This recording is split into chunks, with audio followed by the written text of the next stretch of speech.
बिस्मिल्लाहिर्रहमानिर्रहीम। अस्सलाम वालेकुम स्टूडेंट्स, क्या हाल है जी? कैसे हैं आप सब? उम्मीद करता हूँ आप सब खैरियत से होंगे। स्टूडेंट्स, मैं हूँ मोहम्मद इब्राहिम आपके चैनल डायमेंशनल फिज़िक्स से। और प्यारे स्टूडेंट्स, आज हम डिस्कस करने वाले हैं class 11 physics 2025 Punjab textbook board पैक्टा की बेटा जो आपकी न्यू बुक आई है जी। टॉपिक है स्टूडेंट्स आज का हमारा elastic deformation, plastic deformation and elastic limit.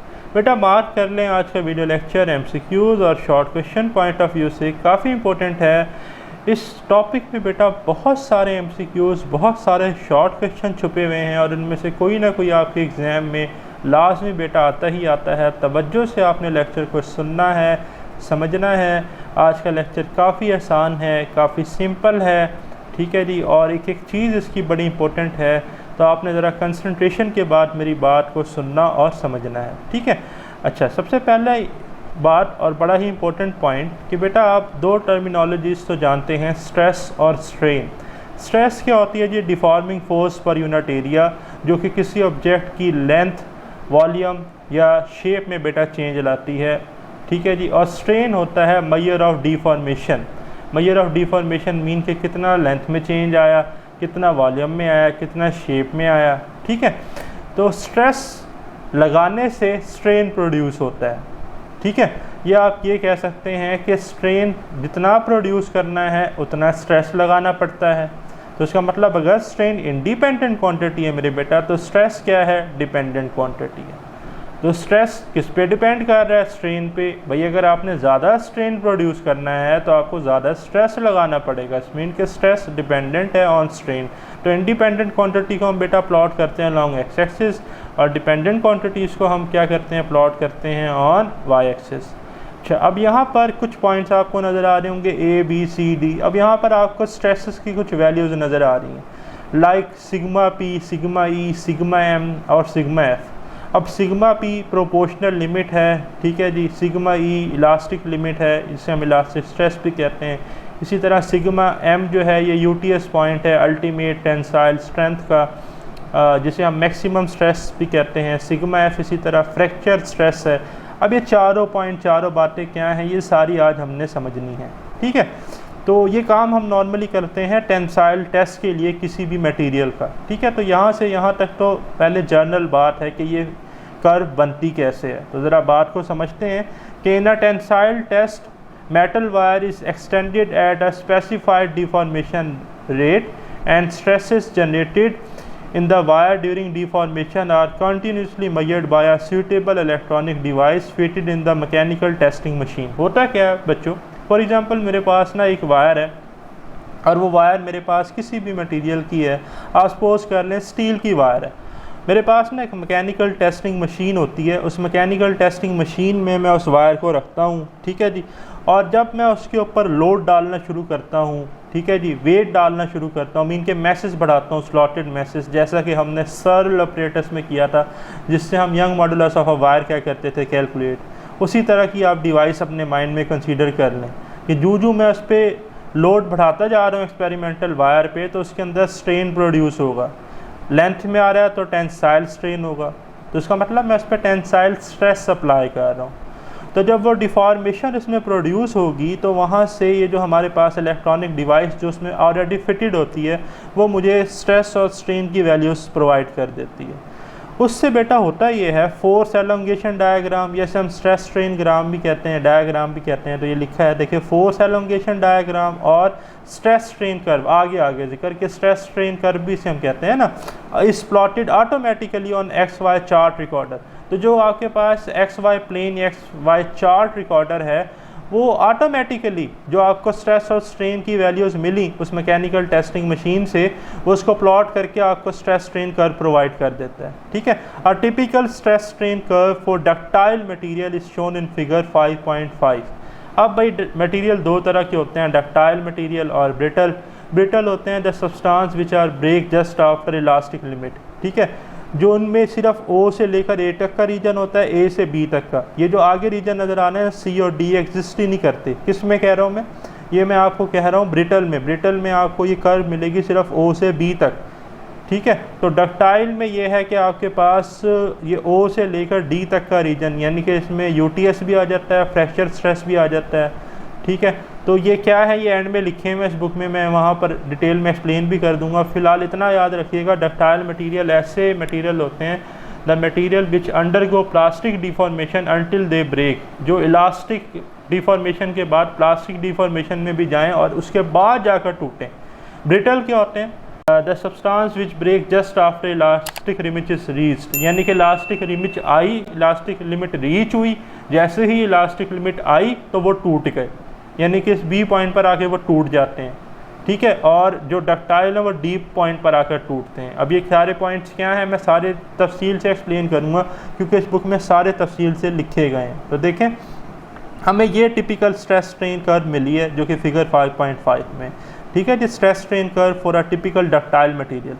अब इन द इनिशियल स्टेज, अब शुरू क्या हुआ, in the initial stage of deformation, जब हमने लोड लगाए ना एक्सपेरिमेंटल वायर के साथ, तो वायर डिफॉर्म हुई, मैंने कहा कि उसकी लेंथ में चेंज आया, stress is increase, stress load बढ़ने से स्ट्रेस बढ़ा, stress is increase linearly with strain.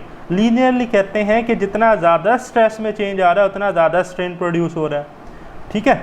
तो लीनियर में हमें आपको पता है लीनियर ग्राफ क्या होते हैं स्ट्रेस स्ट्रेन के, स्ट्रेट लाइन होते हैं वो तो, ठीक है, with the strain till we reach point A, कब तक, जब तक हम पॉइंट ए तक नहीं पहुंच जाते, on the stress strain curve. अब ये स्ट्रेस स्ट्रेन कर्व है, तो हुआ ये कि जब हमने लोड बढ़ाया तो हमें जो स्ट्रेस था वो भी बढ़ा, यानी कि स्ट्रेस और स्ट्रेन डायरेक्टली प्रोपोर्शनल थे। तो ओ से ए तक आप देख रहे हैं तकरीबन एक स्ट्रेट लाइन बन रही है, ठीक है, और ओ से ए तक हुक्स लॉ वैलिड होती है, यानी कि stress directly proportional to strain है, या आप ये कह सकते हैं strain directly proportional to stretch है, ठीक है, स्ट्रेस है, स्ट्रेच कह रहा हूँ कि strain directly proportional to stress है, ये नोट कर लीजिएगा। फिर this is called proportional limit. भाई ये जो ए पॉइंट है ना, यहाँ तक ओ से ए तक, इसे हम कहते हैं प्रोपोर्शनल लिमिट। प्रोपोर्शनल लिमिट इसलिए कहा जाता है कि स्ट्रेस डायरेक्टली प्रोपोर्शनल रहता है स्ट्रेन के, ठीक है, सिग्मा पी से हम लिखते हैं, ठीक है, प्रोपोर्शनल लिमिट को। ये देखें, प्रोपोर्शनल लिमिट के आगे लिखा हुआ भी है sigma P. It is defined as the greatest stress that a material can endure without losing straight line proportionality between stress and strain. कहता है कि वो मैक्सिमम वैल्यू स्ट्रेस की जो कि मटेरियल रखता है जब तक उसकी स्ट्रेस और स्ट्रेन जो है आपस में डायरेक्टली प्रोपोर्शन रहती है। मीन जितना ज़्यादा चेंज स्ट्रेस में आ रहा है उतना ज़्यादा चेंज स्ट्रेन में आ रहा है, इक्वल वैल्यूज़ का चेंज आ रहा है। ऐसा नहीं है कि कम स्ट्रेन की वजह से बहुत हाई स्ट्रेस हो गया, ठीक है, या बहुत ज़्यादा स्ट्रेन की वजह से बहुत कम स्ट्रेस हुआ, नहीं, इक्वल चेंज आ रहा है, स्ट्रेस और स्ट्रेन में डायरेक्टली प्रोपोर्शनल है, ठीक है। और आपको पता है डायरेक्टली प्रोपोर्शनल के केस में दो फिजिकल क्वांटिटीज़ की रेशियो कांस्टेंट रहती है। तो अगर स्ट्रेस फॉर एग्जांपल हमारे पास बढ़ी है जी 2, तो स्ट्रेन भी 2 बढ़ा है, स्ट्रेस 4 हुई है तो स्ट्रेन भी 4 हुआ है। तो इस केस में ये जो स्ट्रेस है इसे हम क्या कहते हैं, प्रोपोर्शनल लिमिट सिग्मा पी से लिखते हैं, जो कि ए पॉइंट है, ठीक है। और इस पॉइंट पे मैंने कहा हुक्स लॉ वैलिड होती है। Hooke's law which state that the strain is directly proportional to stress, या आप कह सकते हैं Hooke's law which state that deformation is directly proportional to force and load, जिसको हम नॉर्मली 9th 10th में हुक्स लॉ पढ़ते भी थे, F is equal to K X mass spring system में, अगर आप रिकॉल करें, is obeyed in the region O A. तो ओ ए मेरे बेटा पेपर में MCQ आ सकता है, ओ ए कौन सा रीजन है, ओ ए हमारे पास प्रोपोर्शनल लिमिट का रीजन है जिसमें हुक्स लॉ लगती है, ठीक है जी। और यहाँ पर स्ट्रेस और स्ट्रेन डायरेक्टली प्रोपोर्शनल रहते हैं और हमें स्ट्रेट लाइन मिलती है स्ट्रेस स्ट्रेन कर्व में, ठीक है। From A to B stress and strain are not proportional. अब कहता है कि अगर हम लोड फर्दर बढ़ाते हैं, ठीक है, तो अब हम ए से बी पॉइंट की तरफ जाते हैं, तो आप देख रहे हैं कि अब ये स्ट्रेट लाइन नहीं है, जो ओ से ए पहले स्ट्रेट लाइन थी तकरीबन, अब ये ए से बी कर्व्ड हो गई है, ठीक है। तो इस केस पर ए से बी तक अब स्ट्रेस और स्ट्रेन डायरेक्टली प्रोपोर्शनल नहीं है। अब हमने स्ट्रेन बहुत ज़्यादा बढ़ाई है तो स्ट्रेस बहुत कम प्रोड्यूस हुआ है, ठीक है। तो ये पेपर में MCQ आ सकता है। तो अब इलास्टिक लिमिट क्या होती है, if the load is removed at any point between O and B. भाई अब हम कहाँ चले गए थे, ओ से बी तक चले गए थे ना, ओ से ए तक हमने ये देखा कि हुक्स लॉ लग रही थी, स्ट्रेस और स्ट्रेन डायरेक्टली प्रोपोर्शनल थे। ए से बी तक हमने देखा कि ए से बी के दरमियान हुक्स लॉ नहीं लग रही, स्ट्रेस और स्ट्रेन डायरेक्टली प्रोपोर्शनल नहीं है। लेकिन वो कहता है ओ से बी तक अगर हम एकदम से लोड रिमूव करते हैं तो वो जो वायर थी जिसको मैंने कहा था स्टील की वायर है, वो फौरी अपने ओरिजिनल लेंथ में वापस आ जाएगी। इसका मतलब है हमने एक टर्म पढ़ी थी इलास्टिसिटी, वो क्या होती थी कि बॉडी जो है वो अपनी ओरिजिनल पोजीशन में वापस आ जाती थी जब हम स्ट्रेस रिमूव करते थे। तो यहाँ पर वो लिख रहा है if the load is removed at any point between O and B, O से बी के दरमियान अगर हम किसी भी पॉइंट पर लोड रिमूव करते हैं, the curve will be retraced and the material will return to original length. कहता है कि जो कर्व है ये सारी रीट्रेस्ड हो जाएगी और जो मटेरियल है वो अपने ओरिजिनल लेंथ पे वापस आ जाएगा। ठीक है, in this region O to B, ये जो रीजन है ना बेटा ओ से बी तक का रीजन, जिसमें ओ से ए और ए से बी तक दोनों आ जाते हैं, इस रीजन को हम क्या कहते हैं,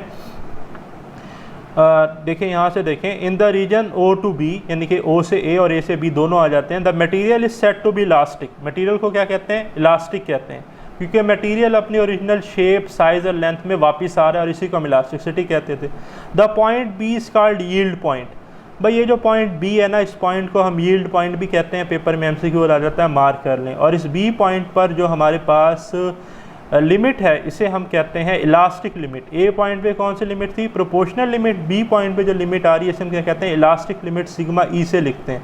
the value of stress B मतलब कि स्ट्रेस जो बी पॉइंट पर है इस नॉन एज इलास्टिक लिमिट, और सिग्मा ई से हम इसे लिखते हैं। ये भी पेपर में शॉर्ट एमसीक्यूज आ जाता है, मार्क कर लें। फिर हमारे पास टर्मिनोलॉजी आ रही है प्लास्टिक डिफॉर्मेशन। भाई अगर हम लोड फर्दर बढ़ाते हैं और हम बी से सी पॉइंट की तरफ जाते हैं तो हम ये देखते हैं कि अगर हम लोड हटा भी दें तो मटेरियल अब दोबारा ओरिजिनल फॉर्म में, ओरिजिनल स्टेट में नहीं आ रहा।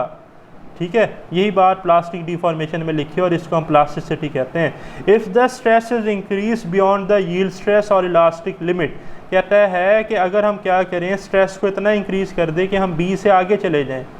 ठीक है जी, तो तब क्या होता है, अगर हम इलास्टिक लिमिट ऑफ मटेरियल को क्रॉस कर देते हैं, the specimen become permanently change. जो हमारा स्पेसिमन है, जो स्टील वायर है, वो परमानेंटली चेंज हो गई।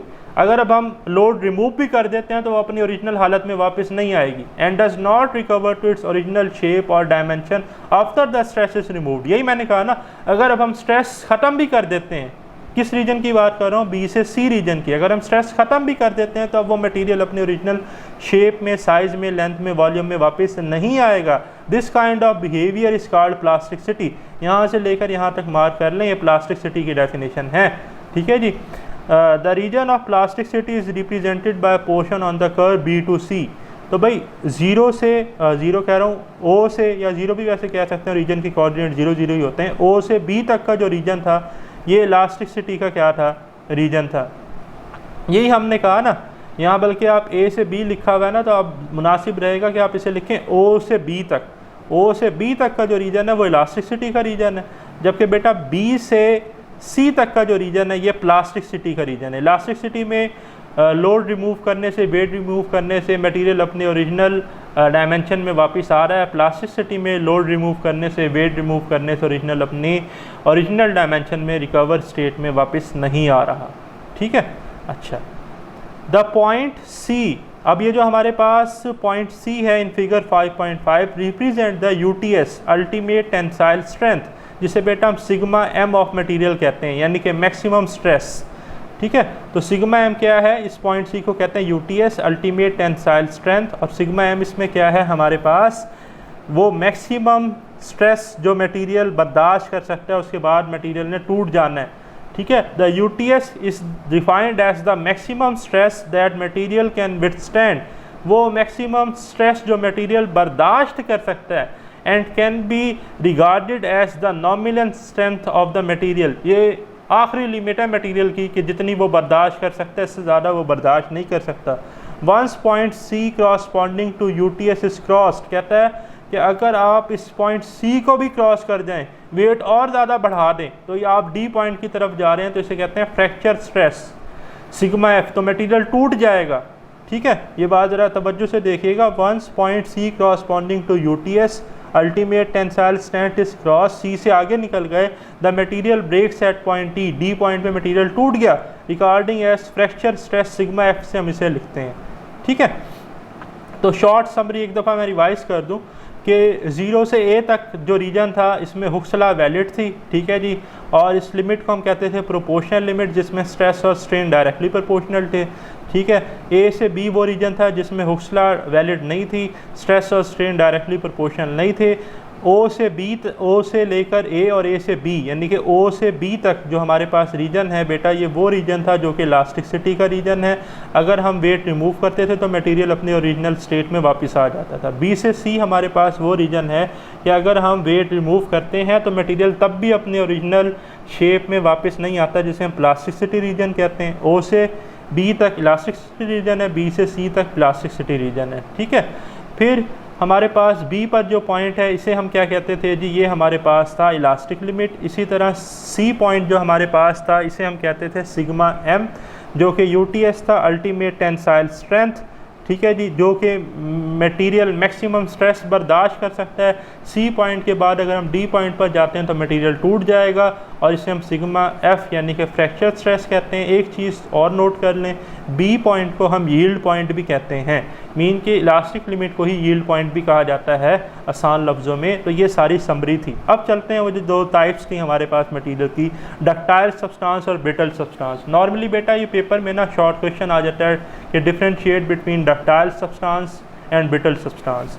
तो डक्टाइल सब्सटेंस जो हमने अभी जिसका कर्व पढ़ा है वो डक्टाइल था। तो पहले ब्रिटल को देखें, ब्रिटल बी से है, और बी से याद रखिएगा माइंड में ब्रेक होना। The substance which break just after elastic limit is reach. भाई अगर ये देखें, ये थी ना इलास्टिक लिमिट, अगर हम स्ट्रेस स्ट्रेन कर्व ड्रा करें तो इस बी पॉइंट तक ही ड्रा करें। ये वाला बी से सी और सी से डी रीजन जिसमें मिसिंग हो उसे हम कहते हैं ब्रिटल सब्सटेंस, जो इलास्टिक लिमिट के बाद ही टूट जाते हैं। ठीक है, तो इसलिए मैंने ब्रिटल सब्सटेंस पहले पढ़ाया, the substance which break just after elastic limit reached. जैसे ही इलास्टिक लिमिट रीच हुई मटेरियल टूट गया, प्लास्टिक डिफॉर्मेशन में गया ही नहीं।